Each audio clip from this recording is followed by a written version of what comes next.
चलो भाई आज ख़त्म करते हैं दो चीज़ों को, बताओ कौन कौन सी। एक तो ये चैप्टर, इसका चैप्टर लेक्चर नंबर 3 है और ये इसी का फाइनल चैप्टर भी है, फाइनल लेक्चर भी है, और प्लस कौन से एक्ट का, पूरे कॉन्ट्रैक्ट एक्ट का। ठीक है, आज हम पूरे कॉन्ट्रैक्ट एक्ट को ऑफिशियली कर देंगे यहाँ पर समाप्त। चलो हम आए, कौन कौन से टॉपिक हमें पढ़ने थे। क्या हमने एजेंसी की मीनिंग पढ़ ली है? यस। अपॉइंटमेंट कैसे होता है, एक्सप्रेस इम्प्लाइड तरीके से, रेटिफिकेशन वाले तरीके से, स्टॉपल वाले तरीके से, क्या वो सब पढ़ लिया है हमने? ठीक। सब एजेंट और सब्स्टिट्यूटेड एजेंट हमने पढ़ लिया है। ठीक है। रेटिफिकेशन का मतलब क्या होता है? जब कोई एक्ट एक एजेंट कर देता है जिसकी उसको अथॉरिटी नहीं होती है, तो प्रिंसिपल के ऊपर होता है कि वो उसे एक्सेप्ट भी कर सकता है और रिजेक्ट भी कर सकता है, उसे रेटिफिकेशन बोलते हैं। नेक्स्ट पॉइंट कौन सा है? रिवोकेशन ऑफ अथॉरिटी, अथॉरिटी कैसे रिवोक हो जाएगी। उसके बाद नेक्स्ट क्या पढ़ रहे थे हम? ड्यूटीज, ऑब्लिगेशन और राइट्स ऑफ किसके? एजेंट के। क्या हमने ये पढ़ लिया है? यस। दूसरा पॉइंट है effect of agency on contract with third party, यानी कि कुछ लास्ट के 2-3 टॉपिक हमारे बाकी हैं और एक इररिवोकेबल एजेंसी वाला टॉपिक हमारा बाकी है। क्या होता है ये समझाता हूँ, देखिए। मैं आ गया लास्ट में। क्या हमने एजेंट के राइट पढ़ लिए थे? मैंने शायद कल बोला था कि मैं आपसे पूछूंगा कि आप कुछ बना के आएंगे ड्यूटीज़ एंड ऑब्लिगेशंस के लिए, याद करने के लिए। बताओ ज़रा एक बार, ड्यूटीज़ एंड राइट्स का क्या आपने बनाया, दिखाइए, क्योंकि मैं देखना। नहीं भाई, बनाया होगा, देखो बनाया ना, जो बच्चे पढ़ते हैं वो अलग ही दिख जाते हैं। करंट का चलनी याद नहीं हो रहा है ना, सितंबर का करेंगे। बहुत बढ़िया। ये मैंने से बनाया, ये डी से स्टार्ट होने वाला है, ए से। ठीक है, बहुत बढ़िया बनाया है। क्यों भाई, याद कर लिए? ऐसी तो कोई बात ही नहीं होती, मैंने बनाने के लिए बोला था। याद कर लिए तो याद रहेंगे, ऐसा तो ज़रूरी नहीं है अगला चैप्टर पढ़ाऊंगा फिर भूल जाओगे आप। इसलिए जो बातें भूली जाती है उसे मान लेते हैं ना, थोड़ा सा ज़्यादा पता होगा जीवन में आपसे। भाई क्या टाइम है ये, कितने बजे क्लास थी? तो क्या टाइम हो रहा है? डेली डेली लेट आओगे तुम? मजाक कर रहा हूँ, आ जाओ। लेकिन आपको आना 12 बजे है ना, पिटाई लगा दूंगा। अब जो है आर्यन के ऊपर क्या नाम है, पेनल्टी लगेगी। और आर्यन के ऊपर पेनल्टी ये है कि ये केक लेके आएगा हमारे लिए 7000 के सब्सक्राइबर्स का। 7000 भाई, रुपए का नहीं, 7000 सब्सक्राइबर्स कंप्लीट होने पे, है ना। वैसे भी जल्दी आया करो, लेट क्यों हो गए?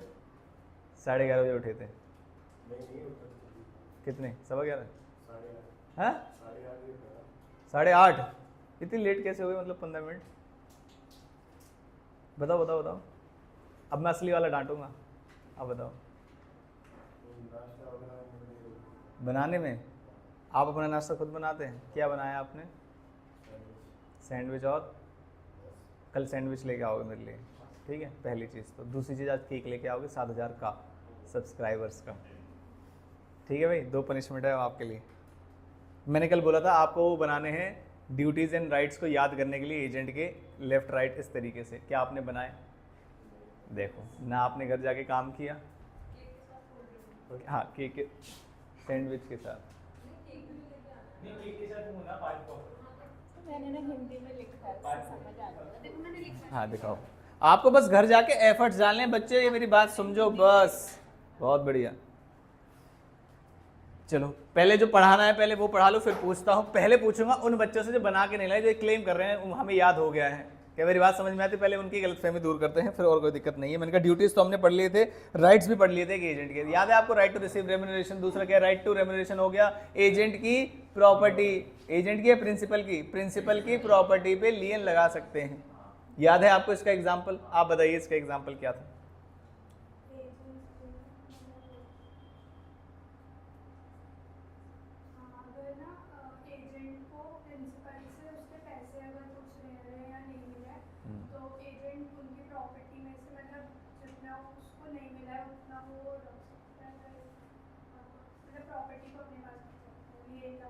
अपने पास कैसे, मतलब समझ में? मैंने कहा उसकी लैंड है मेरे पास। सुनो, जैसे मैं उसकी लैंड है मेरे पास, उसने प्रिंसिपल ने मेरे पैसे दे दिए, मैं बोलूँगा जा लैंड जा उसके पास, लियन कैसे लगाऊँ?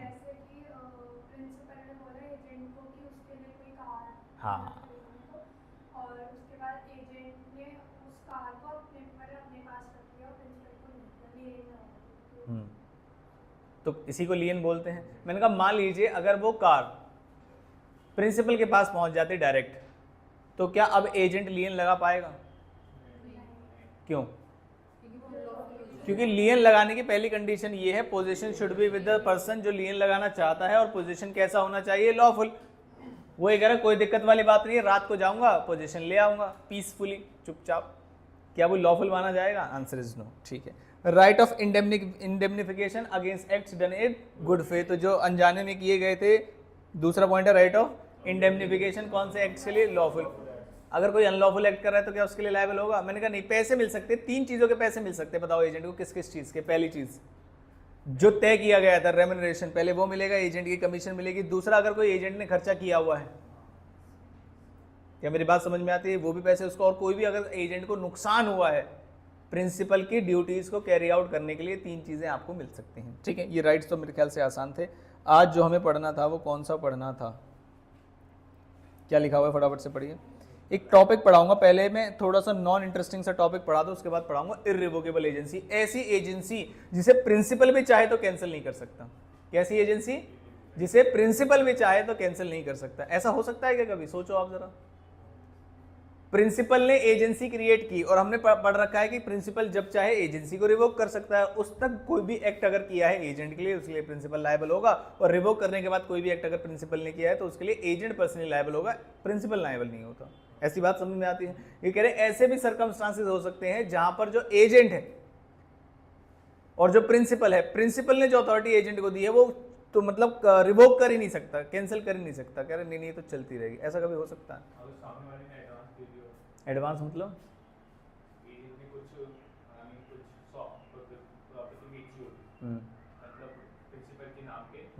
बेच दिए,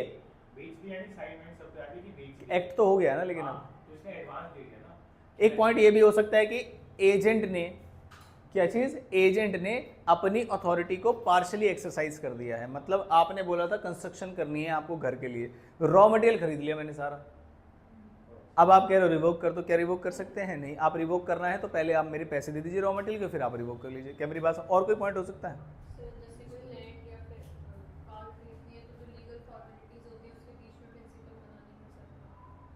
हाँ ठीक है, मतलब कुछ ना कुछ यही एग्जांपल हो गया ना कि कोई ना कोई एक्टिविटी कर दी गई है। लेकिन क्या ऐसा भी हो सकता है एजेंट ने अभी एक्टिविटी करना शुरू ही नहीं किया? दिमाग लगा रहे थोड़ा थोड़ा, सभी का दिमाग वापस यहाँ आया, देखो दिमाग लगाइए। वो कह रहे अभी तक एजेंट ने अपनी अथॉरिटी को एक्सरसाइज ही नहीं किया, कोई एक्ट भी नहीं किया, लेकिन तब भी प्रिंसिपल अपनी अथॉरिटी को रिवोक नहीं कर सकता, एजेंसी को रिवोक नहीं कर सकता। क्या ऐसा पॉसिबल है? जी हाँ, एक एग्जाम्पल तो फिर आप बाकी के एग्जाम्पल बनाएंगे। एक एग्जाम्पल सुनिए। मैंने कहा मान लीजिए आर्यन को मुझसे पैसे लेने हैं 50,000 रुपए। कितने पैसे लेने हैं? 50,000। मैंने कहा आर्यन एक काम करो, तुम मेरी कार सेल कराओ। क्या कराओ? मेरी कार सेल कराओ। कार सेल कराओगे अगर आप 5 लाख रुपए में, तो मैं आपको कमीशन दूंगा मान लीजिए 5%। कितना हो गया? 25,000। कितना हो गया? 25,000। और आर्यन को पैसे देने कितने हैं मुझे? 50,000। टोटल मिला के कितने हो गए? 75,000। मैंने आर्यन को पैसे देने थे, लेकिन अभी मेरा जो रिलेशन है आर्यन के साथ वो कैसा है? एजेंसी का। कैसा रिलेशन है? एजेंसी का। क्या मेरी बात समझ में आती है? तो बताओ जरा, एजेंसी का जो रिलेशन है अब मैं रिवोक कर सकता हूं क्या? जैसे मैंने बोला कार सेल कराओ, मैंने कहा 5 रुपए, मैंने कहा यार रहने दो, क्या अब हो सकता है? No. This is called agency coupled with interest. ऐसी एजेंसी जिसमें एजेंट का इंटरेस्ट शामिल है। कार सेल होगी तभी आर्यन के 50,000 रुपए रिकवर होंगे। तो एजेंट अपनी जो प्रिंसिपल है वो इस एजेंसी को रिवोक तब तक नहीं कर सकता जब तक मैं उसके 50,000 रुपए नहीं दे देता। अदरवाइज तो ये सेल करने निकल चुका है और सेल करके ही मानेगा। मेरी बात समझ में आई या नहीं? अभी तक कोई एक्टिविटी की है क्या? नहीं। कोई अथॉरिटी एक्सरसाइज की है क्या एजेंट ने? नहीं। मैंने तो बस अभी अथॉरिटी दी है, उसको एजेंट बनाया है, लेकिन जैसे ही बना दिया गया अब मैं तब तक रिवोक नहीं कर पाऊंगा जब तक मैं इसके जो पैसे हैं 25,000 या 50,000, 50,000 वो पूरे फुल एंड फाइनल सेटलमेंट नहीं कर देता। मेरी बात समझ में? आर्यन को मुझे पैसे, मेरे से पैसे लेने थे, तभी तो मेरी एक्टिविटी से वो सेल कराया। मैंने कहा भाई पैसा आएगा तो उसमें से 50,000 रुपये और प्लस 25,000 रुपये अपनी कमीशन रख लेना। जी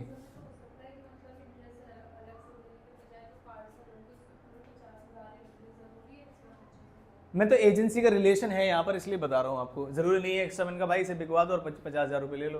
क्या मेरी बात समझ? इसका मतलब आप मेरे से एजेंसी बनाना चाहते हो बिना किसी कंसिडरेशन की, कोई दिक्कत वाली बात ही नहीं। ये भी तो सकता है उसको कह दे कि तुझे जितने का बेचना है ऐसा, मतलब 2 रुपये का बेच देगा तो उसके ऊपर है एजेंट के ऊपर। तो वो तो फिर तो आपने पता है क्या बोला, आपने एजेंट नहीं बनाया, आपने कहा कार रख लो और जो पैसे मिलेंगे वो आपके। तो एजेंट कहाँ बना, ये तो ट्रांसफर कर दिया आपने कोई asset.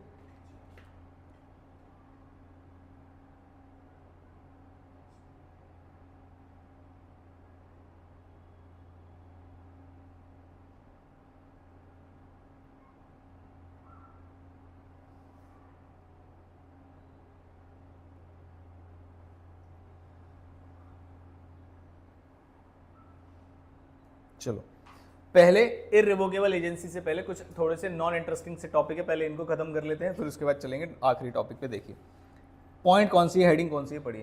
Principles liability to third party. किसकी लायबिलिटी की बात कर रहे हैं, प्रिंसिपल की। प्रिंसिपल की लायबिलिटी कब होती है, एक्टिविटी कौन करता है, एजेंट। तो कोई भी एजेंट काम कर रहा है, बताइए विद इन अथॉरिटी काम करेगा तो प्रिंसिपल लायबल होगा या आउटसाइड द अथॉरिटी काम।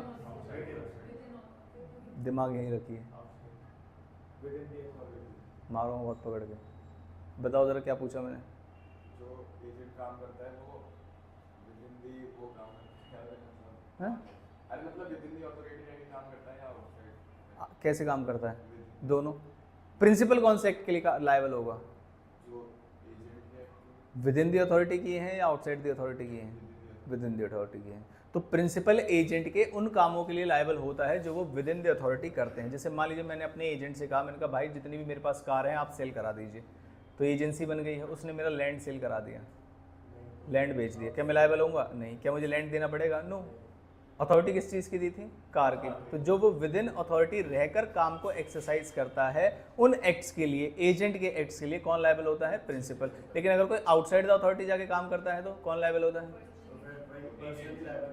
क्या मेरी बात समझ में आती है। मैंने कहा मान लीजिए विद इन द अथॉरिटी और आउटसाइड द अथॉरिटी के दो एग्जांपल देता हूँ मैं, जरा ध्यान से बताना और बताना कैसे लायबिलिटी होगी।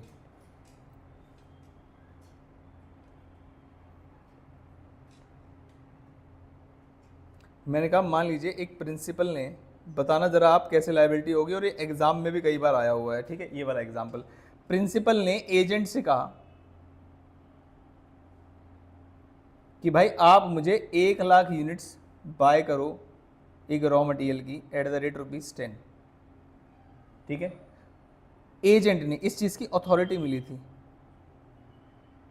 लेकिन एजेंट ने एक्चुअली क्या किया, 1,25,000 यूनिट्स खरीद लिए प्रिंसिपल के बिहाफ पे एट द रेट ₹10। तो टोटल पेमेंट कितनी होगी बताओ, 12,50,000। बताओ ज़रा मुझे एजेंट के एक्ट के कितनी अमाउंट के लिए प्रिंसिपल लायबल होगा,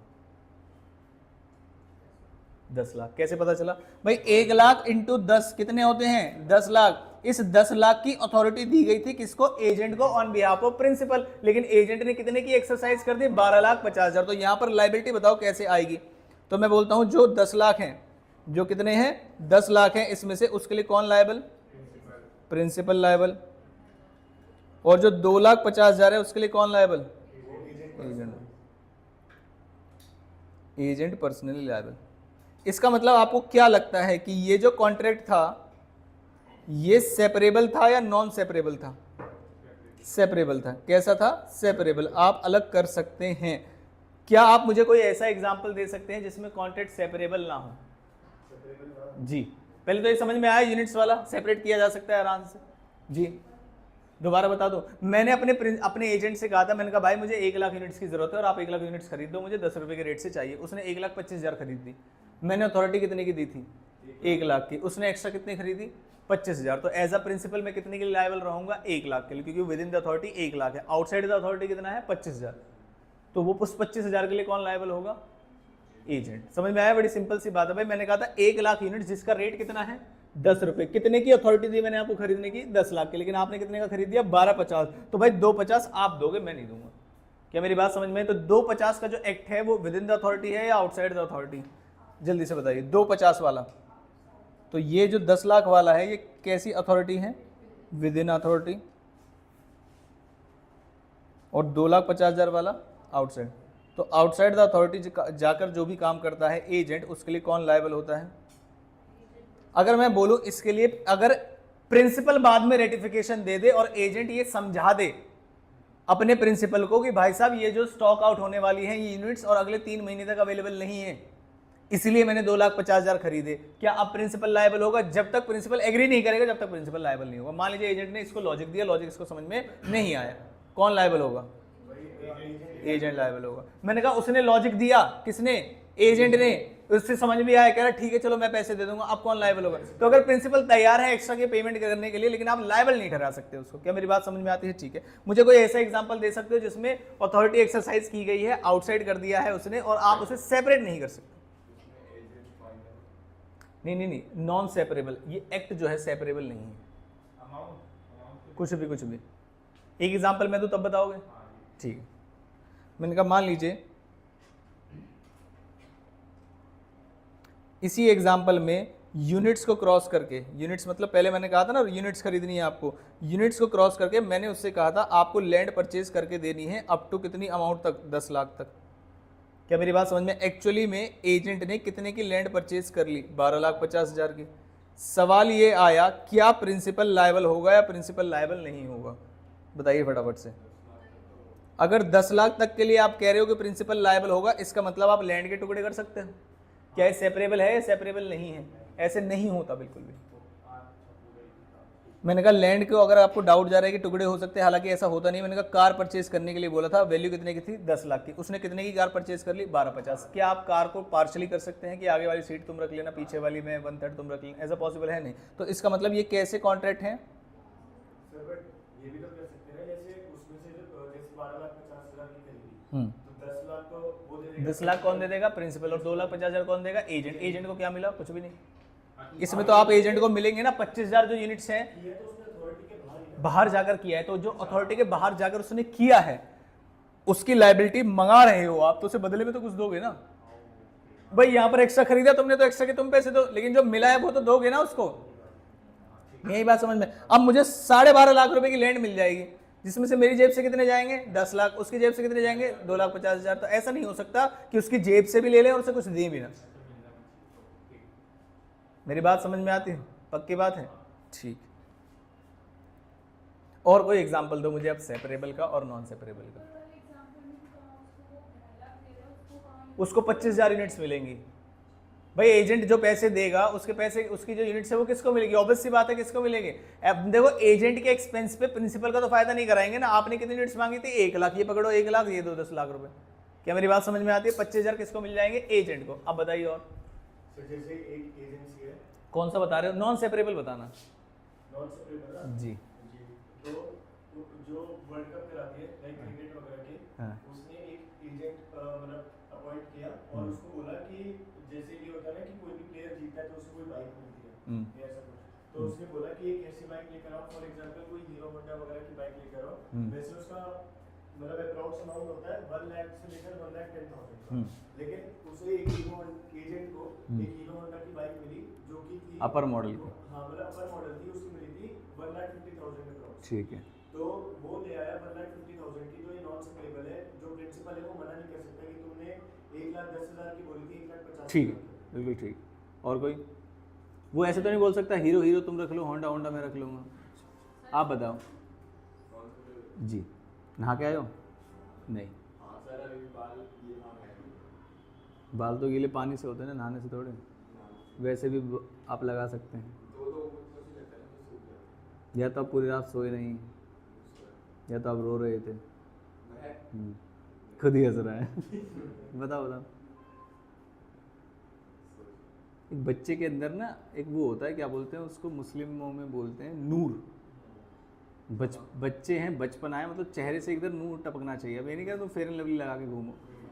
एक इनर वो होती है, शाइन होती है फेस के अंदर। आजकल के बच्चों को वो दिखती नहीं है, क्योंकि उसका कारण है वो पूरी रात फ़ोन चलाते हैं और सुबह उठ कर अपनी नॉर्मल दिनचर्या करते हैं, ऐसे मरे मरे से रहते हैं। भाई साहब जो एज है ना आपकी, उसमें एक फ्रेशनेस झलकनी चाहिए आपसे। आप कभी खुद भी देखना भी, आप वो नहाने से नहीं आती, सही खाना और सही स्लीप से आती है, और माइंडसेट सही होना चाहिए तब आती है ना। बताओ, कल नूर दिखना चाहिए। बताओ तो। मैंने किसका पूछा, सेपरेबल का या नॉन सेपरेबल का? हाँ बताओ। श्याम तब तक तुम सोच लेना। सोच लिया? बताओ तब तक। अरे यार तुम पीछे रह गए। चलो चलो बताओ। मतलब अपने प्रिंसिपल ने एजेंट को कहा मेरे को 50 लाख का घर चाहिए हाँ। किसी पर्टिकुलर अच्छी एरिया में, हाँ तो उसने घर लिया लेकिन 50 की जगह 7 लाख का लिया। हाँ तो चलो मैं एक एग्जांपल देता हूँ, आप बताना सेपरेबल है या नॉन सेपरेबल है, ठीक है। मैंने कहा, मैंने अपने एक एजेंट से बोला, मैंने कहा भाई मुझे बफेलो खरीदनी है, भैंस खरीदनी है, क्या मेरी बात समझ में है? मैंने कहा भैंस का प्राइस 50,000 तक होना चाहिए। उसे कहीं से ऑफर मिला कि भाई भैंस के साथ साथ उसका बच्चा भी आ रहा है 55,000 रुपए में, उसने ले लिया। अब बताओ ये सेपरेबल है या नॉन सेपरेबल है? सेपरेबल कैसे? भैंस बिना बच्चे के भाई चलती नहीं, यही तो दिक्कत है, तो सेपरेबल नहीं है ये। कस्टम्स और ट्रेड क्या कहते हैं कि जब भी भैंस के साथ उसके बच्चे की सेल होती है उसे सेपरेबल नहीं होते। क्या मेरी बात समझ में आती है? नहीं तो ये सेपरेबल है, सेपरेबल नहीं है? सेपरेबल नहीं। वो क्या कहेगा, अच्छा ठीक है बच्चा तुम रख लो, भैंस मैं रख लेता हूं एजेंट। तो अगर बच्चा तुम रख लोगे तो भैंस दूध ही नहीं देगी, अगर आपको इसके बारे में कस्टम्स और ट्रेड के बारे में पता हो तो। क्या मेरी बात समझ में आती है? ठीक, कितना बढ़िया एग्जांपल था। हाँ बताओ। प्रिंसिपल ने एजेंट को बोला कि वीट खरीदनी है क्वालिटी ए की, वीट, ठीक है। एक फार्मर से जो कि सेपरेबल का बता रहे हो, नॉन सेपरेबल का? ठीक। 25,000 रुपए की उसे मिल रही थी वीट हाँ। क्वालिटी ए की, बट उसने 30,000 रुपए की क्वालिटी ए और क्वालिटी बी दोनों की वीट मिक्स करके ले ली। करके हाँ separate में ले ली। बिल्कुल सही बात है। और अगर सेपरेबल है तो सेपरेट करने का खर्चा कौन बियर करेगा? तुम खुद बताओ, एजेंट करेगा। क्या मेरी बात समझ में आती है? और कोई पॉइंट बता, आप बताइए। आपने अर्बन में ऐसे बोला टीवी खरीदने के लिए हम्म 2 लाख पैसा, हाँ बट उन्हें लेके आ गए, तो ये सेपरेबल नहीं है। बिल्कुल सही। सिम्मी आप बताइए, सोच लो। डिनाई कर सकते हो अगर वो 250 का लेके डिना इस यही तो पढ़ रहे हैं हम। अगर सेपरेबल नहीं है तो एजेंट लायबल होगा, principal will not be liable at all. मुझे 1 रुपए भी देने की जरूरत नहीं है, और ना ही मेरे पास एलसीडी आएगा। ध्यान रखना, 2.5 लाख रुपए भी जाएंगे एजेंट के पास से, और एलसीडी भी जाएगा किसके पास? एजेंट के पास। भाई पैसे देगा तो जाएंगे भी तो उसके पास ही। और बताओ। अच्छा एक एग्जांपल देता हूं मैं। अरे बंद हो गया, बताया नहीं नालायक को तुमने। हाँ आप बताओ। आपने लाइक कोई हॉल बुक करा, हाँ तो आपने अपने एजेंट को रखा और डेकोरेशन वगैरह करवाने के लिए मतलब वहाँ पे, ठीक है। तो आपने बोला था कि 2 लाख से ऊपर मतलब नहीं जाना चाहिए, तो डेकोरेशन या हॉल? हॉल में मतलब डेकोरेशन वगैरह, हॉल में डेकोरेशन। तो उसके बाद उसने लाइक उससे ज़्यादा और लाइक सीड हो गया, तो फिर क्या बोलते हैं, क्या बोलते हैं? नॉन सेपरेबल उसका कोई। ठीक है, बिल्कुल सही है। और कोई पॉइंट आप बताइए, मुंबई वाले। मुझे जैसे तुमने बताया ना मुंबई जा रहे, मुझे एकदम डांस इंडिया डांस और वो सब नहीं चलते थे, आप मुंबई आ रहे हैं, ये लो टिकट है। मैंने कहा देखो बच्चे ही घूम रहे हैं मुंबई में। हाँ आपने अपने एजेंट को बोला कि आपको लैपटॉप चाहिए और इतनी कॉस्ट का चाहिए, कितनी कॉस्ट नहीं होती, प्राइस होता है। प्राइस हाँ इतने प्राइस में चाहिए, इससे ज़्यादा एक्सीड नहीं होना चाहिए, लेकिन ठीक है। जो आपका एजेंट है उसने ज़्यादा भी ले लिया, उतने में था नहीं वो। हम्म ठीक है, आप बताइए। बताओ बताओ जल्दी से। चलो मैं एक एग्जांपल देता हूं सेपरेबल का और नॉन सेपरेबल का, दोनों एक ही पॉइंट के अंदर, ठीक है। आप बताना आगे क्या होगा। इसका मुझे लगता है नेट चला गया है। देखना आपकी जियो की सिम चल रही है क्या? चल तो रही है।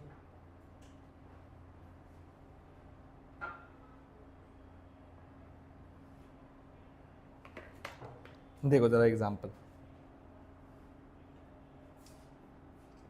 मान लीजिए मुझे एक दिन तबीयत सी खराब लग रही थी थोड़ी थोड़ी, ठीक है। मैं हूं प्रिंसिपल,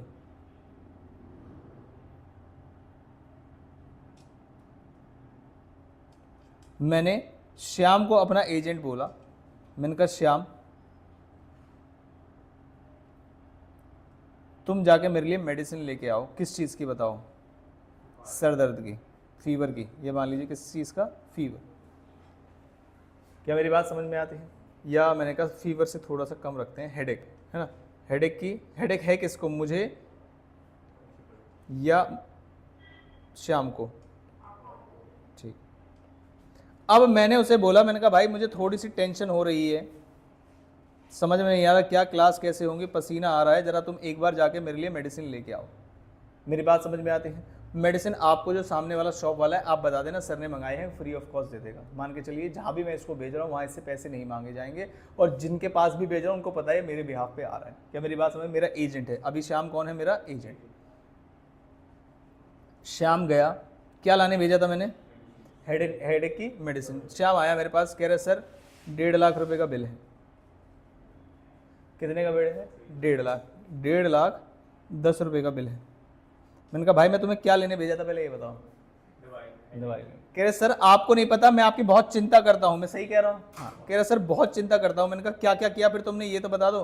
कह रहे सर देखो जरा ध्यान से, पहले मैं 10 रुपए की दवाई लेके आया जैसा आपने मुझे बोला, फिर मुझे लग रहा था कि अगर सर को सर में दर्द सही नहीं हुआ तो ये ब्रेन हेमरेज और ब्रेन स्ट्रोक भी हो सकता है, जिसके लिए मैंने एम्बुलेंस बुक कर दी।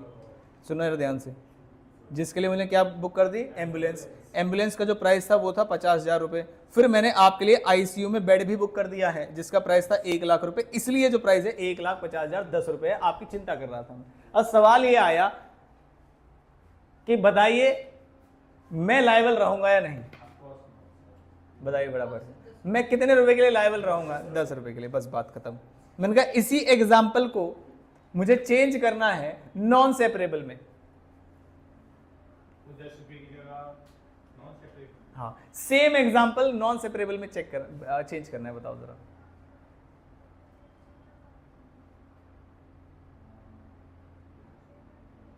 करो मैंने ये जो आपको लिख के दिखाया है इसे लिख के ही नहीं दिखा सकते, और आपको हॉस्पिटल वालों से ही सब चीज की थी और उन्होंने कहा था 1,20,000 रुपए का बिल है आपका। इसी के अंदर आईसीयू, इसी के अंदर एम्बुलेंस और इसी के अंदर मेडिसिन, तीनों चीजें हैं।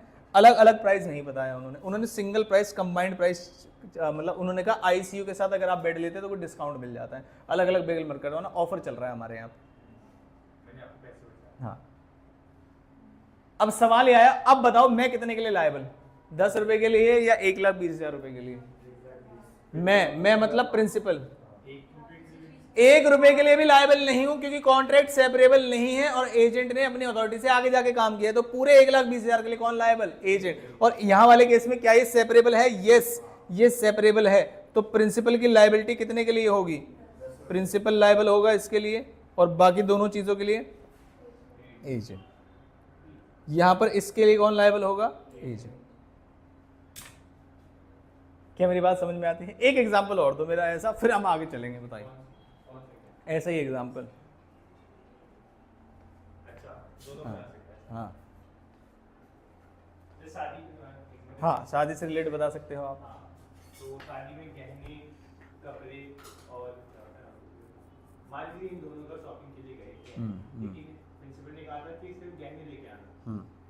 तो गहने लेने गए, तो गहने के साथ वो कपड़े भी लाया, क्योंकि कॉम्बो में चल रहा था। ऐसे मतलब जहाँ गहने वहाँ कपड़े चलता है। चलो कोई नहीं, मान लिया। हाँ, आप एग्जांपल है भाई अपना। तो वो 1 लाख, प्रिंसिपल ने कहा था 50,000 के गहने लेके आना। वो 75 के कपड़े और गहने दोनों लाया, मतलब शादी का जोड़ा जो होता है वो दोनों लाया।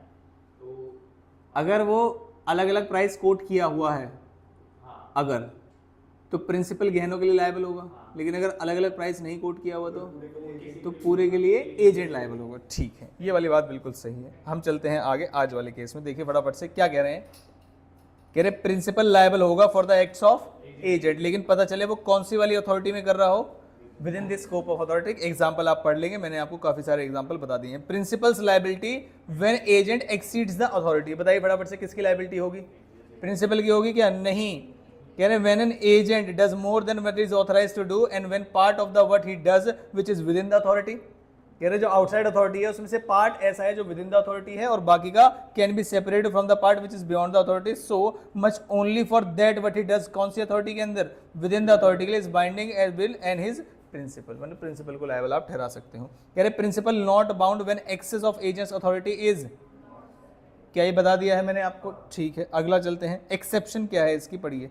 कह रहे liability of principal include inducing believe that agent's unauthorised acts were authorised. अगर प्रिंसिपल के किसी कंडक्ट या एक्टिविटी या चुप रहने की वजह से ऐसा लग रहा था कि जो एजेंट है वो ऑथराइज है सारे काम करने के लिए। क्या मेरी बात समझिए? जैसे मान लीजिए मैंने कहा कि एक केयर टेकर रखा था मैंने किसी घर के लिए। अब वहां पर जैसे मैंने विजिट किया तो वो जो केयर टेकर है, केयर टेकर वर्ड का मतलब यहाँ पर ये होता है कि वो नॉर्मल वियर एंड टेयर के खर्चे और रिनोवेशन के खर्चे करा सकता है। लेकिन उसने केयर टेकर ने क्या किया, मैं जब वहां पर खड़ा था वहां एक बिल्डर को बुलाया और बोला 2 फ्लोर और बना देना। बिल्डर को पता था मैं प्रिंसिपल हूँ, बिल्डर को पता था आप एजेंट है, लेकिन मैंने कुछ नहीं बोला। इसका मतलब क्या है, क्या प्रिंसिपल के इंड्यूसमेंट और एक्ट की वजह से थर्ड पार्टी को ऐसे लगा कि ये वाले काम जो अनऑथराइज्ड हैं वो ऑथराइज है। क्या मेरी बात समझ में आती है? इसलिए जो है इस एक्ट के लिए कौन लायबल होगा बताइए? प्रिंसिपल। ये एग्जांपल देख के आपको केस स्टडी देख के बड़े आराम से पता चल जाएगा। नेक्स्ट पढ़िए consequences of notice given to. कह रहे एजेंट को अगर मैंने कोई बात बता दी है तो क्या मान लूं, क्या वो प्रिंसिपल को भी पता चल गई है? बताइए भाई, एजेंट किसके बिहाफ पे काम कर रहा है? तो जब एजेंट कोई भी एक्टिविटी मुझे आके बता रहा है तो आप ये कह रहे मान लेना मैंने बताया है। तो जब मैं कोई बात एजेंट को बताऊंगा तो क्या मैं मान लूं कि ये किसको पता चल गई है? प्रिंसिपल को। क्या मेरी बात समझ में आती है? जैसे मान लीजिए एजेंट ने बोला कि भाई हमें ए क्वालिटी के प्राइस चाहिए, कितने के लिए? ए क्वालिटी के प्राइस चाहिए विद इन 2 मंथ्स चाहिए। क्या मेरी बात समझ में? एजेंट को ये बता दिया गया कि विद इन 2 मंथ्स जो है अवेलेबल नहीं है, 5 दिन का और समय लग जाएगा। क्या मेरी बात समझ? एजेंट ने ये बात किसको नहीं बताई? प्रिंसिपल को। एजेंट ने ये बात किसको नहीं बताई? प्रिंसिपल। तो हम क्या मान लेंगे कि प्रिंसिपल को ये बात पता है। तो एनी नोटिस और information serve to agent is equal to the notice और इंफॉर्मेशन सर्व टू प्रिंसिपल। क्या मेरी बात समझ में आती है? पढ़िए जरा इसको। कह रहे any notice given to or information obtained by agent provided it is given or obtained in the course of business. Business के अंदर वाली बातें थी। Transacted by him for principal shall as between the principal and third party have the same legal consequence if it had been or obtained by the principal. मान लिया जाएगा कि जैसे हमने प्रिंसिपल को बता दिया है। क्या मेरी बात समझ में आती है? जैसे मान लीजिए एजेंट ने गुड्स बेचे, एजेंट ने गुड्स बेचे और एजेंट ने गुड्स बेचे और उधार लिखा उस पर 1 महीने का। कितने का? 1 महीने। थर्ड पार्टी ने बताया एजेंट को कि अभी मार्केट में कंटिजेंसी चल रही है और अभी प्रॉब्लम है, इसलिए कैश आपको 1 महीने नहीं 3 महीने के अंदर मिलेगा। अगर आप ये गुड्स बेचना चाहते तो हमें बता दीजिए। ये बात एजेंट ने किसको नहीं बताई? प्रिंसिपल को। और फिर भी गुड्स बेच दिए। तो क्या थर्ड पार्टी ने गुड फेथ में खरीदे हैं? यस। क्या प्रिंसिपल तब भी लायबल होगा? यस। क्या मेरी बात सुन? तो any information given by the third party to the agent will deem to be the information given to the principal. क्या मेरी बात समझ में आती है? ठीक, एक एग्जाम्पल पढ़ते हैं। चलो इसका। ए ने एम्प्लॉय किया है किसको? बी को, to buy from C certain goods of which C is the apparent owner. A ने बोला है बी को कि कुछ गुड्स खरीदने हैं आपको, और किससे खरीदने हैं? सी से।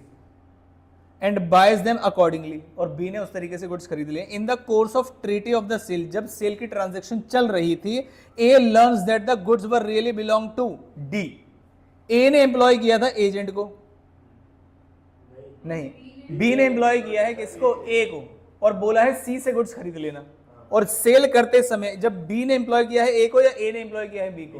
बी ने एम्प्लॉय किया है ए को। और ए को जब सेल करते समय या परचेज करते समय पता चला कि इसका जो ट्रू ओनर है वो सी नहीं, कौन है? डी। और मैं अगर मान लूं कि एजेंट को पता चल गया है, इसका मतलब क्या है? प्रिंसिपल को पता चल गया, और प्रिंसिपल को इस बात से कोई दिक्कत नहीं है। क्या मेरी बात समझ में आती है? ठीक। But B is ignorant of the fact. क्या बी बाउंड होगा? क्या जल्दी से बताइए। नहीं, क्योंकि आउटसाइड द अथॉरिटी चला गया। बाउंड कौन होगा? Agent. B is not entitled to set off a debt owing to him from C against the price of the goods. Thus, the knowledge of the agent is treated as the knowledge of principal. क्या मेरी बात समझ में? जैसे मान लीजिए मैंने कहा, अब एक उल्टा पॉइंट बताता हूँ आपको, नहीं नीचे आएगा, चलो जब बताऊंगा।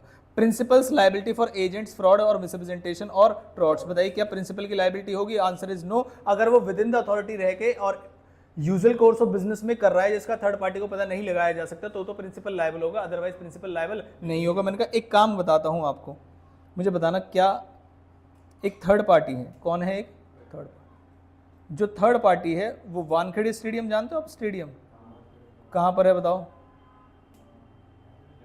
मुंबई। कहां पर है? मुंबई। एक बार उस वानखेड़े स्टेडियम में क्या हुआ कि किसी गार्ड से शाहरुख खान की कुछ लड़ाई हो गई, कहा सुनी हो गई। तो MCA बोर्ड है इनका, मिनिस्ट्री, मान लीजिए ये मुंबई का है, MCA बोर्ड है ना, मुंबई क्रिकेट एसोसिएशन बोलते हैं इसको। अब MCA बोर्ड ने शाहरुख खान के ऊपर, SRK के ऊपर लगा दिया लाइफ टाइम बैन कि तुमने हमारे गार्ड से बदतमीजी कैसे की। क्या मेरी बात समझ में आती है? अब SRK को टिकट परचेज करने थे, तो उसने कहा भाई एजेंट में उसने मान लीजिए एजेंट बनाया उसने सलमान खान को कि जाओ जरा टिकट परचेज करके लाओ। क्या सलमान खान से कोई दिक्कत है उनको? नहीं, उन्होंने टिकट सेल कर दिए। इन बिटवीन सेल पता चला कि सलमान खान ने एडवांस दे दिया, सलमान खान ने क्या दिया, एडवांस, और अभी टिकट देना बाकी है, टिकट देना पेंडिंग है। टिकट देने से पहले पहले स्टेडियम वालों को नॉलेज हो गई, इन्फॉर्मेशन मिल गई कि ये किसके बिहाफ पे खरीद रहा है, SRK के बिहाफ पे। तो जैसे उन्हें नॉलेज हुई, क्या स्टेडियम वाले बाउंड हैं टिकट देने के लिए सलमान खान को? नो। क्या मेरी बात समझ में आती है? हाँ जी, एडवांस दे दिया वो तो वापस दे देंगे। हमने कहा टिकट देने के लिए बाउंड है या नहीं, मतलब कॉन्ट्रैक्ट को पूरा करने के लिए क्या थर्ड पार्टी बाउंड है? नो, क्योंकि आपने छुपाया, किसने? एजेंट ने छुपाया। किसने छुपाया? एजेंट ने। प्रिंसिपल की इंफॉर्मेशन की प्रिंसिपल है कौन? तो आप थर्ड पार्टी लायबल नहीं ठहरा सकते। पर्सनल लायबिलिटी वाला पॉइंट करा दिया था क्या मैंने? क्या था इसमें? कब कब एजेंट पर्सनली लायबल होगा? पहला, अगर उसका जो प्रिंसिपल है वो कहाँ चला जाए? Outside India. कहाँ चला जाए? Outside India. दूसरा, उसका जो प्रिंसिपल है वो इनकम्पिटेंट टू कॉन्ट्रैक्ट है। क्या मेरी बात समझ में आई? इनकम्पिटेंट है तो किसको पकड़ेंगे? एजेंट को पकड़ेंगे। तीसरा, उसने बताया ही नहीं, अनडिस्क्लोज प्रिंसिपल की प्रिंसिपल को लग रहा नहीं बता रहे तो तुम केस करो। चौथा पॉइंट, प्रिटेंडेड एजेंट। चौथा पॉइंट कौन सा है? प्रिटेंडेड का मतलब वो एजेंट है ही नहीं, जबरदस्ती दिखा रहे एजेंट है तो बनो अब पर्सनल लायबल। क्या मेरे, और प्रिंसिपल की इसका कोई इन्वॉल्वमेंट नहीं है, ना कोई गलती है, तो जो एजेंट खरीद रहा है वही लायबल होगा। क्या मेरी बात समझ में आती है? ठीक।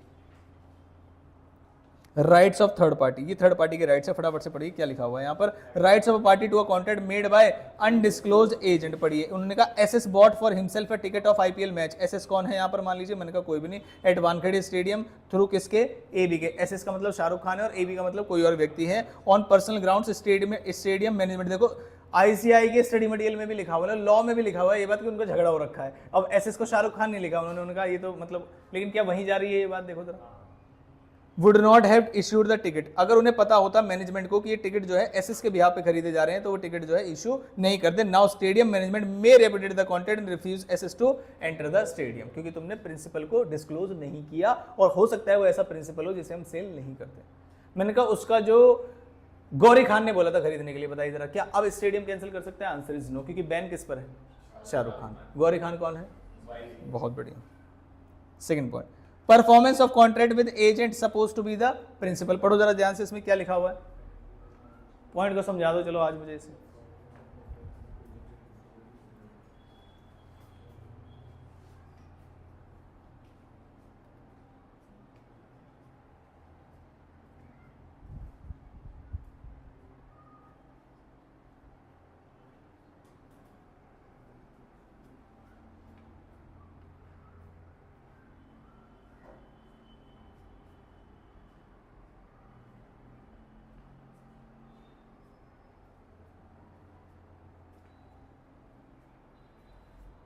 कुछ समझ में आया?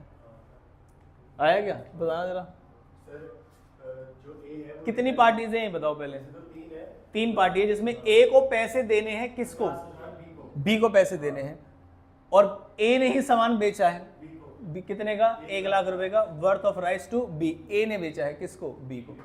ए जिसके पास उधार है, पैसे देने हैं, बी को बेच देता है 1 लाख रुपए के गुड्स, किसको? बी को। तो ए को पैसे देने भी हैं, अब ए को पैसे लेने भी हैं। क्या मेरी बात है? लेकिन जो ए ने जो सामान बेचा है वो किसके बिहाफ पे बेचा है? सी के बिहाफ पे इन द ट्रांजैक्शन। तो इसका मतलब ए को पैसे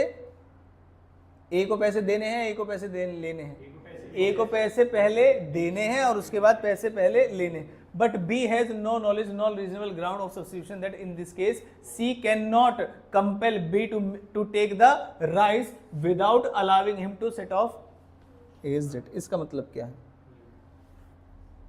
बताओ?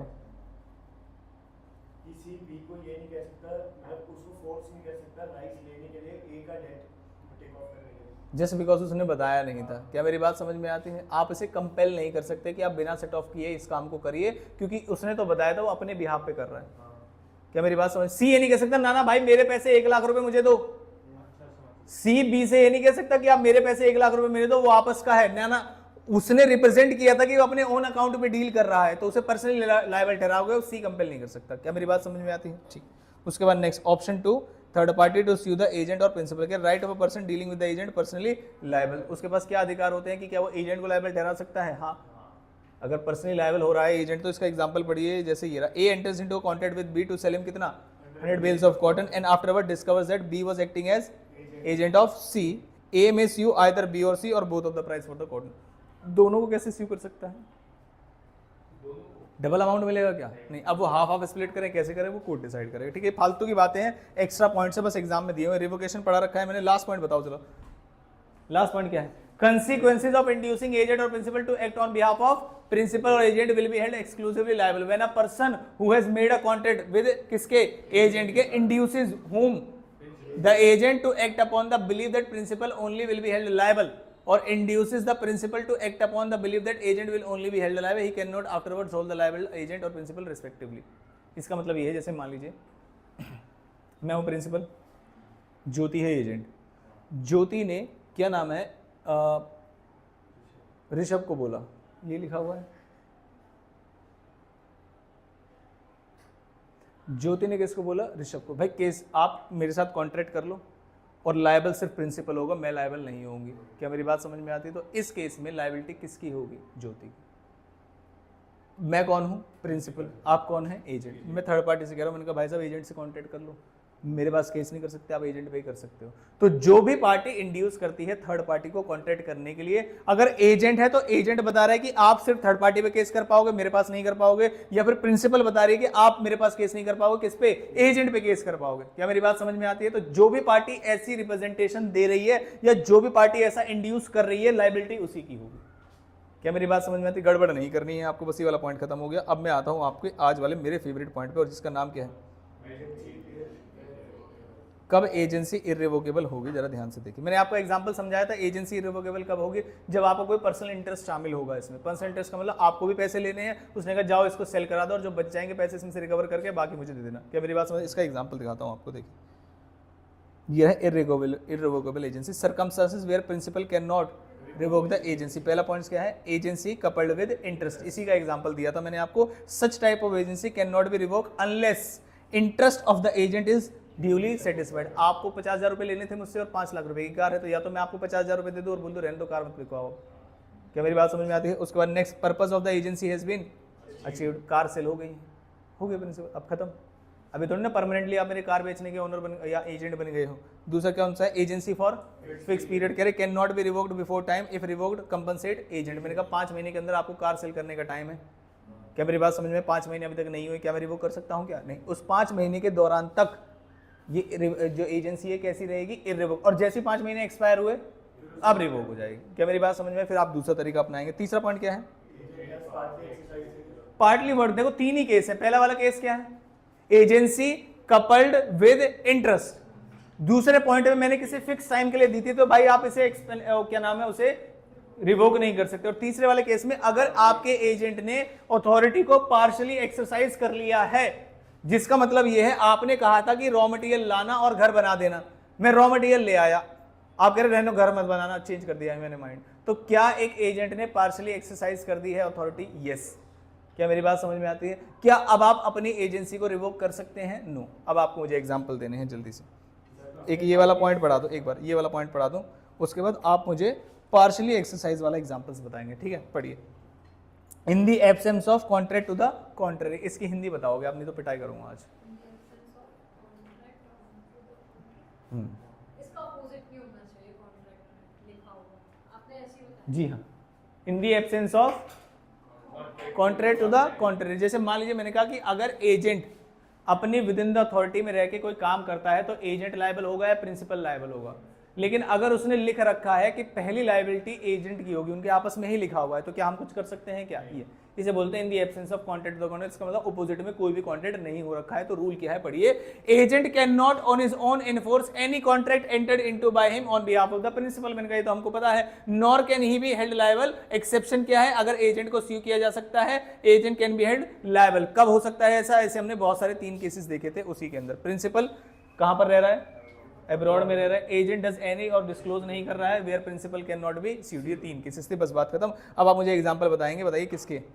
ये हमारा आखिरी टॉपिक होगा और हमारा कॉन्ट्रैक्ट राइट ऑफिशियली खत्म हो जाएगा। जी सर, पार्शियली में जैसे आपने मतलब अपने एजेंट को बोला था कि मेरे को 2 चीजें चाहिए, मतलब दोनों कार्स ही हैं, लेकिन एक BMW का आपको कोई मॉडल था और एक मर्सिडीज का था। तो आपने बोला था कि मेरे को सेम टाइम पर ये दोनों कार चाहिए। आपने बोला था कि तुम्हारा ये काम है, इसकी ऑर्डर भी लेना है और तुम्हें इसकी डिलीवरी भी अपने आप ही लेनी है। तो उसने दोनों के ऑर्डर ले लिए हैं और एक की डिलीवरी भी ले ली। मतलब BMW BMW वाले की डिलीवरी ले ली और उसके बाद आपने कह दिया कि अब मर्सिडीज का वो डिलीवरी छोड़ दो, भले ही तुमने ऑर्डर दे दिया, लेकिन तो आप ये नहीं कह सकते कि अब डिलीवरी छोड़ दो, क्योंकि उसने अभी तक अपना काम पार्शियली किया, मतलब आधा किया, तो उसका हक बनता है कि वो अपना पूरा का पूरा काम पूरा करे। ठीक है, लेकिन मुझे थोड़ा थोड़ा सेपरेबल सा लग रहा है। दो कार है ना, पार्शियल एक्सरसाइज कर दी, वो कह रहा है एक कार के पैसे ले लो। सर हाँ लेकिन ऑर्डर तो फिर भी दे दिया ना। हाँ, ऑर्डर दे दिया फिर नहीं कर सकते, ऑर्डर दे दिया फिर नहीं कर सकते। ठीक, सर एक प्रिंसिपल है जैसे घरों में टीवी पैनल बनते हैं, एलसीडी पैनल, तो उनको एलसीडी पैनल बनवाना था जिसके लिए अलग से माइका ऑर्डर की जाती है। किस चीज़ का? एलसीडी पैनल के लिए माइका ऑर्डर की जाती है। माइका, हाँ सन माइका, ठीक। तो प्रिंसिपल ने एजेंट को बोल दिया कि मेरे को एलसीडी पैनल बनवाना है और उसने आगे ऑर्डर दे दिया माइका का, हाँ। जो कि बाहर से बन के आती है। ठीक है, विद मटेरियल काम था और मटेरियल सप्लाई कर दिया, लेकिन ऐसे एग्जांपल मैंने दे दिया। वही मैं रियल लाइफ में रिलेटेड कर हाँ ठीक है, ठीक है। और कोई? जैसे आपने अपने प्रिंसिपल को आपने एजेंट को बोला कि आपको फोन कवर कस्टमाइज करके मतलब 2-3 आपने मॉडल बता दिए केडीसी लिखा होना चाहिए उस पर, फ़ोन कवर। और बोला उसके बाद आपको सेल करनी है, हाँ। लेकिन आपने फिर बाद में उसको लोगों को मना कर दिया कि अब नहीं करनी, हाँ। आपने कस्टमाइज कर दिया। कर दिए थे तब तो, बिल्कुल सही है। और कोई बच्चा? मैंने टी शर्ट्स बनवाने के लिए किसी एजेंट से कहा था, मैंने कहा भाई टी शर्ट खरीदना और उस पर फिर आपको क्या करना है, उसके ऊपर केडीसी का लोगो लगाना है, फिर मुझे देना है। उसने टी शर्ट्स का ऑर्डर दे दिया था, टी शर्ट्स ले आया था वो। क्या मेरी बात समझ? अब आप नहीं कर सकते इसको। आपने जिम ओपन किया, आपने इक्विपमेंट मतलब एजेंट ने आपने कहा उसको कि इक्विपमेंट ले आना, और फिर आपका मन किया कि जिम नहीं खोली, लेकिन हो जाए तो खोलना पड़ेगा। है ना? और कोई? बहुत बढ़िया।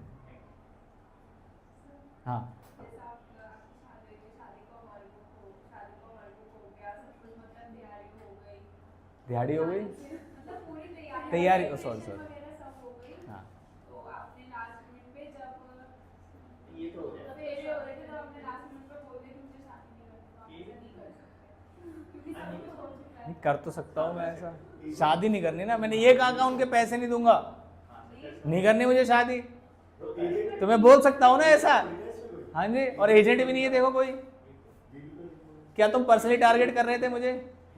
एजेंट कहाँ है इसमें, नालायक। तो जैसे प्रिंसिपल को एक कार बाय करनी है, शोरूम से कार के ऊपर ये बताओ, सजावट करने के लिए फूल वो जो लंबे वाली आती है ना, वो माला, मैंने कहा था भाई ऐसा सांप बनाना है तुम्हें कार के ऊपर। एक एजेंट को बोला मैंने कहा जाओ किसी को ढूंढ के लाओ, वो उसने पहले फूल खरीद लिए, बनाने वाले को ढूंढ रहा था बस कि जो ऐसा कार के ऊपर लगा सकता है इसको, फूल उसने खरीद लिए हैं। अब मैंने कहा नहीं यार सही नहीं लगता है, ये ऐसा छपरी वाला लगता है, रहने दो, नॉर्मली चलेंगे।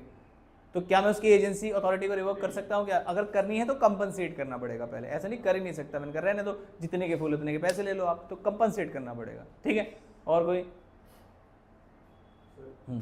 सर जैसे जो केडीसी का फर्नीचर है, हाँ। उसमें जैसे आपके पास 2 रूम्स हैं, हम्म। तो दोनों रूम्स लाइक इस वाले ये वाला जो रूम है, इस वाले में जो टेबल्स लगी हुई है, इसमें जो वुड है वो थोड़ा ढीला भी चल जाएगा। मतलब क्यों? like थोड़ा सा टूटा हुआ है, तो अगर ढीला वाला भी इधर लाइक इस साइड का पार्ट का वो टूटा हुआ है, तो इधर के लिए अगर आप ढीला भी मंगाओगे तो ज्यादातर डैमेज नहीं होगा। ठीक है, लेकिन जो दूसरा वाला रूम है उसमें जो आपको पूरा टेबल का पूरा वुड मंगाना है, ठीक तो है। आपने पूरा वुड मंगाना है। हाँ। तो आपने अपने एजेंट को बोला इन दोनों का ऑर्डर दे दो और इसका डिलीवरी करवाना, तो उसने पहले ऑर्डर दे दिया, तो ऑर्डर देने के दोनों बाद का? उसको रिवोक, हाँ, दोनों का का। ऑर्डर दे दे तो आप उसे रिवोक नहीं कर सकते। ठीक है, सर ठीक। जैसे आप किसी शोरूम में कोई कार बाय करने जा रहे हो, तो अगर पहले फॉर्मेलिटीज होती है ना, पेपर वर्क होता है, पेपर वर्क के बाद आप रिमूव कैसे कर सकते हो? हाँ, पेपर वर्क के बाद क्या नाम है, उसने कहा था सर ऐसे खड़े हो ना, पार्टी पॉपर फोड़ेंगे और आप ऐसे क्या नाम है उसके ऊपर से वो कपड़ा हटाना, कपड़ा हटा नहीं और पार्टी पॉपर फूटे नहीं, वीडियो बनी नहीं। मैंने कहा मैं नहीं खरीद रहा, ऐसा नहीं हो सकता। ठीक है, सिम में बताएंगे।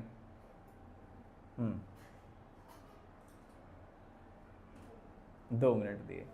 आप बताइए, कहाँ बताया आपने, कौन सा वाला? हाँ, कवर वाला।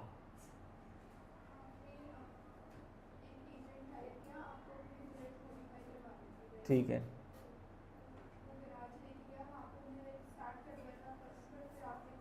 प्रोसेस क्या है स्टार्ट, यही तो एग्जांपल है। उस काम हम क्या मतलब, ये बोलो जो मॉडिफिकेशन करनी थी उसका जो मटेरियल था वो लेके आ गए थे। स्टार्ट कर दे मतलब मोटर स्टार्ट कर दी थी, मैं बोल दूंगा बंद कर दे भाई। हाँ भाई आप बताइए। जैसे मतलब मतलब लैंड होती है ना बहुत सारी होती है। और तो आपने अपने एजेंट को बोला कि मतलब वहाँ पे जाके जो भी 100 गज प्लॉट कटवा देना, मतलब कटवा देना, बाउंड्री हाँ हाँ। तो आपने बोला कि वो मतलब बनवा देना, फिर आपका एजेंट चला गया मतलब वहाँ पे, फिर आपने बाद में उसको फोन करके बोला कि नहीं मतलब उस एरिया में आज नहीं लेना, कहीं और हम देखेंगे, लेकिन तब तक उसने बनवा दी थी बाउंड्री वगैरह। ठीक है, इससे अच्छा ये बोलो मैंने को बोला था, मैंने कहा भाई इस एरिया में कुआं खोदना है, आपको पानी निकालेंगे यहाँ से, क्या मेरी बात समझ में आई? उसने कुएं खोदने वाले लोग जो होते हैं ना, ड्रिल करने वाले, वो सब अपॉइंट कर लिए, एडवांस भी दे दिया। अब आप कह रहे हो कुआं नहीं खुदवाना है, तो क्या कुआं खुद के रहेगा क्या? नहीं, ये नहीं कह रहे हम। अगर आपको एजेंसी को रिवोक करना है तो पहले कंपनसेट करना पड़ेगा एजेंट को, इसी को रिवोक। इसका मतलब ये नहीं कि नहीं अब तो आपको कुआं खुदवाना ही पड़ेगा। क्या मेरी बात समझ में आती है? ठीक, और कोई? अच्छा, मेरा एक छोटा सा डाउट है, बताना जरा, सारे बच्चे ध्यान से देंगे। मैंने कहा जो कुएं खुदवाने वाला एग्जाम्पल है ना, अचानक से गवर्नमेंट का ऑर्डर आया कि भाई कोई कुआं नहीं खोदेगा, इसीलिए प्रिंसिपल मना कर रहा है, तो कंचन हमें बताएंगे कि अब क्या होगा। देखो, जब मैंने उनको ऑर्डर दिया था गवर्नमेंट ने कुछ मना नहीं किया था, अभी अचानक से भूकंप वगैरह आने लगे तो गवर्नमेंट ने कहा अभी भी कोई अंडरग्राउंड वाली एक्टिविटी नहीं होगी अगले 2 साल तक। तो फिर प्रिंसिपल मतलब मना कर सकता है, लेकिन खर्चा तो हो गया ना एजेंट का, तो फिर एजेंट उसका देखो गलती किसकी? गवर्नमेंट की। गलती किसकी? गवर्नमेंट की। तो एजेंट क्यों भुगते? प्रिंसिपल वो करते हैं सर, जितना ऑर्डर मतलब जितना खर्चा हो गया उसके लिए तो प्रिंसिपल लायबल रहेगा। हाँ हाँ हाँ, नहीं, कौन लायबल होगा? एजेंट लायबल होगा। प्रिंसिपल, एजेंट, प्रिंसिपल ही लायबल होगा। एजेंट ने किसके कहने से काम किया था? गवर्नमेंट के या प्रिंसिपल के? प्रिंसिपल। तो जो भी नुकसान हुआ है वो किसका कॉन्ट्रैक्ट था? प्रिंसिपल का। कहा किसने करने के लिए? प्रिंसिपल। एजेंट बेचारा तो एक्ट कर रहा था प्रिंसिपल की डायरेक्शन पर, आपने पहली रिस्पॉन्सिबिलिटी में पढ़ाया था agent should act as per the instructions और कस्टम्स ऑफ द प्रिंसिपल। क्या मेरी बात समझ में आती है? प्रिंसिपल की गलती नहीं है, लेकिन कॉन्ट्रैक्ट तो प्रिंसिपल का ही था।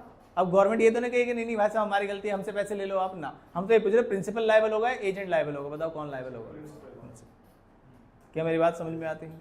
पक्की बात है। यहाँ पर हम इस चैप्टर को करते हैं ऑफिशियली समाप्त। आपको इसके शॉर्ट नोट्स 1 से 2 दिन में मिल जाएंगे, लेकिन आप MCQ टेस्ट के लिए तैयारी करेंगे, जो कि होगा आपका या तो कल होगा या परसों होगा, शाम तक मैं कंफर्म कर दूंगा।